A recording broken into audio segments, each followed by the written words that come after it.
Административдик аймактык реформанын алкагында Ош облусундагы айыл аймактарды бириктирүү пландалып жатат. Ош облусундагы Чоң-Алай районунан башка 6 райондо айыл аймактарды бириктирүүнүн алгачкы долбоору сунушталууда. Маселен, Кара Суу районунда 16 айыл аймак 12ге кыскарышы мүмкүн. Алардын бири Кашкаргыштак айыл аймагы менен Акташ айыл аймагын бириктирүү пландалууда. Сөз болду эле, бизде 37 000, Кашкаргыштакта 37 000 калк бар. Акташ айылында 11 000 калк бар экен.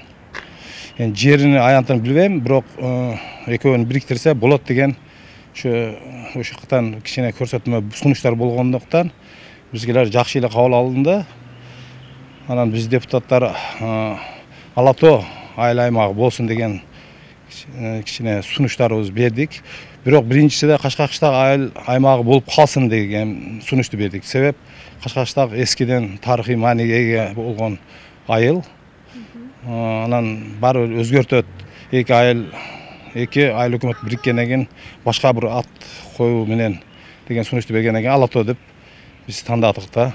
Ошо сунушту бердик. Токтом негизинде 24-сессиянын кезекти сессиянын биринчи токтому менен токтомубузду бердик.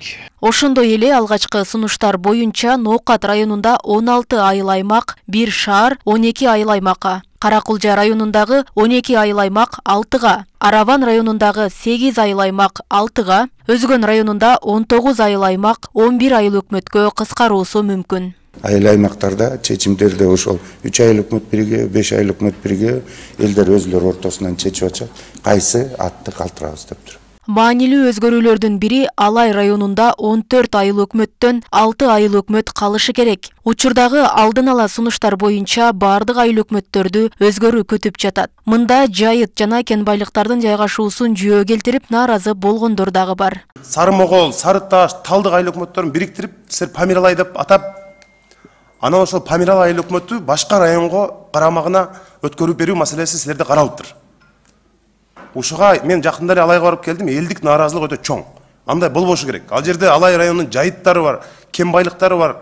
Мына ушундай маселеде каташылык кетирбеңиздер. Нааразычылыктар бар болгону менен жергиликтүү элдин сунушу эске алынып, административдик аймактык реформа жүрүшү керек. Серепчилер мындай ирилештирүү замандын талабы болгонун белгилешет. Эгерде аймактарда элди тейлөө санариптештирүүгө өтө турган болсо, кыскартуулар максатка ылайык жана өлкө казынасына пайда алып келет. Административдик өзгөрүүлөрдөн кийин жергиликтүү кеңештерде кайрадан шайлоо болот. Нааразычылыктардын негизги жүйөсү мына ушул себептен болушу мүмкүндүгү айтылууда.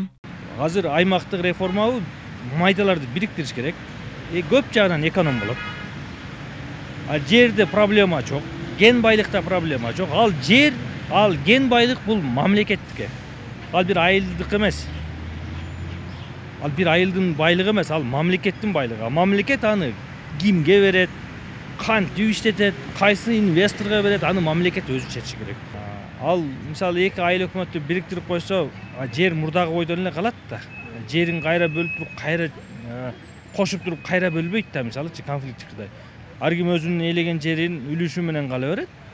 Болгону эки айыл өкмөт эмес, бир айыл өкмөт болот. Бул жерден бюджетке эконом болот. Эки айыл өкмөт минген Ниванын бирөө жоголот, бирөө калат.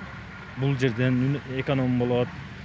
Учурда Кыргызстанда муниципалдык деңгээлде 1981 айылды бириктирген 32 шаардык жана 452 айылдык административдик аймактык бирдик бар. Аларды ирилештирүү боюнча дээрлик ар бир президенттин учурунда сөз болуп келген, бирок толук жыйынтык чыккан эмес. Азыр бир каршылык ошол эки айыл өкмөт биригет десе, жоюлуп аткан айыл өкмөт ишим жок калам деп туруп, ошол тескери агитация кылат. Өзү ачык чыга албайт, уюштурат. Айылдык кеңеш да жоюлат да, бир айылдык кеңеш болот да, мисалычы.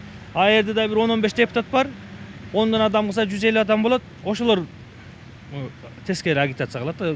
Биз ага кошулбайбыз, алар бизге кошулсун дейт. Сен ага кошулсаң деле, ал сага кошулса деле, ал жоюлат.